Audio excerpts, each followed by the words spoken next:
दीदी अभी ये कथावाचकों में एक माहौल क्रिएट हो रहा है पूरे देश के अंदर कि आप जो उपदेश देते हैं या जिस तरीके से ये क्या चमत्कार, जैसे बागेश्वर धाम पे जिस तरीके का आरोप लगाए गए हैं कि एक चमत्कार धर्म के साथ में क्या ये जायज़ है क्या कि चमत्कार हो और वो लोगों की ऐसी समस्याएं सुनी जाएं, तो इस चीज़ से आप सहमत हैं क्या? मुझे नहीं पता, मुझे क्योंकि मुझे इस बारे में जानकारी नहीं है। देखिए सबकी अपनी अपनी विद्या है। आप मुझसे मेरी कथा के बारे में पूछेंगे तो मैं आपको स्पष्ट रूप में बता पाऊंगी क्योंकि मैं उसके बारे में पढ़ रही हूँ। पर कोई और अगर कुछ कर रहे हैं तो वो उनकी पढ़ाई क्या है, वो कैसे कर रहे हैं, मुझे पता नहीं है। तो उस पर अगर मैं टिप्पणी करती हूँ तो मैं गलत हूँ। आप गृहस्थ आश्रम में कब प्रवेश करेंगे? तो मैं तो करूँगी। आध्यात्म का मतलब ये नहीं है कि मैं शादी नहीं करूँगी, बिल्कुल करूँगी।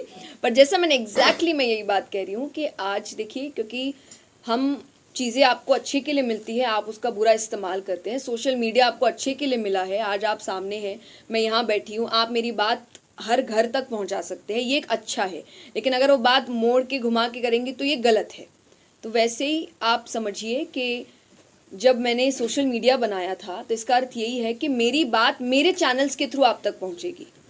पर लोग अलग अलग चैनल, फेक चैनल बनाकर कह रहे हैं कि ऐसे हो रहा है, वैसे हो रहा है। तो अगर मेरी शादी होगी तो मेरे चैनल से बता दी जाएगी। आप देश को हिंदू राष्ट्र बनाने की जो कवायद चल रही है, ऐसा ही मांग कर रहे हैं वो लोग, और उसका भी एक बीड़ा जो एक युवा संत ने उठा रखा है।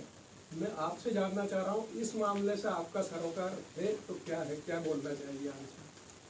देखिए, मैं क्योंकि आप जिस क्षेत्र में जा रहे, थोड़ा पॉलिटिक्स की ओर भी चला जाता है, जिससे मैं कभी भी जुड़ी हुई नहीं रहती हूँ। जैसा मैंने कहा, आप मुझसे मेरी कथा की बात करिए, श्रीमद् भागवत की बात करिए, तो सनातन धर्म को आगे ले जाना, भगवान की बातों को आगे ले जाना, लोगों को जागरूक करना कि आप अपने धर्म के लिए जागरूक होइए, आप अपनी कथाओं को जानिए। जो हम कथाओं में रोज़ बात कर रहे हैं कि हम बच्चों को भी इधर उधर की कहानियाँ सुनाते हैं, जबकि आपके खुद की कथाओं में, शास्त्रों में इतनी कहानियाँ हैं, कथाएं हैं, कृष्ण की है, श्री राम की है, तो आप उसको सुनाइए, उसको आगे बढ़ाइए। इस पर मेरा पूर्ण सहयोग है कि आप इस बात को, इस धर्म को आगे लेकर जाएं। भागवत कथा का जो उद्देश्य है उसके अनुसार आप यहाँ के युवाओं के लिए क्या कहना चाहेंगे?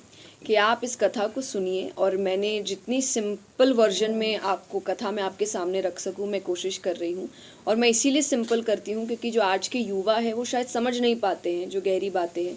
तो मैं आपको आपके शब्दों में, आपकी भाषा में समझाने की कोशिश कर रही हूँ। खुद एक युवा होकर मैं हमेशा कहती हूँ, मैं संत नहीं हूँ, मैं साधु नहीं हूँ, मैं एक साधारण लड़की हूँ, जैसे आपके घर के बच्चे होते हैं, और सबकी अपनी अपनी रुचि होती है किसी क्षेत्र में। मेरी रुचि आध्यात्म में है, जिसको लेकर मैं आगे बढ़ रही हूँ, उसके पीछे काम कर रही हूँ। तो मेरी यही इच्छा है कि मेरे जैसे जो युवा है, जो आज के समय बहुत कंपटीशन के साथ जी रहे हैं, चाहे करियर है, चाहे जो दुनिया बदल रही है इतनी जल्दबाजी में, उसमें वो डिप्रेशन, एंजाइटी, दिक्कतें हैं, उन सब का इलाज है आपके शास्त्र। आपका नाम जया शर्मा है, आपका जया किशोरी कैसे पड़ा नाम? किसने बताया? ये मेरे गुरुजी हैं, मेरे बड़े हैं। उन्होंने, जैसे हम हमेशा कहते हैं कि घर के जो लड़के होते हैं, हम उनको प्यार से कन्हैया कहते हैं, अरे हमारे घर का कान्हा है, तो लड़की घर की राधा क्यों नहीं हो सकती? इसीलिए उन्होंने, मैं छोटी सी उनके पास आई थी, उन्होंने मुझे किशोरी कहना शुरू किया था। डाउनलोड करें अमर उजाला ऐप और पाएं खबरें लगातार।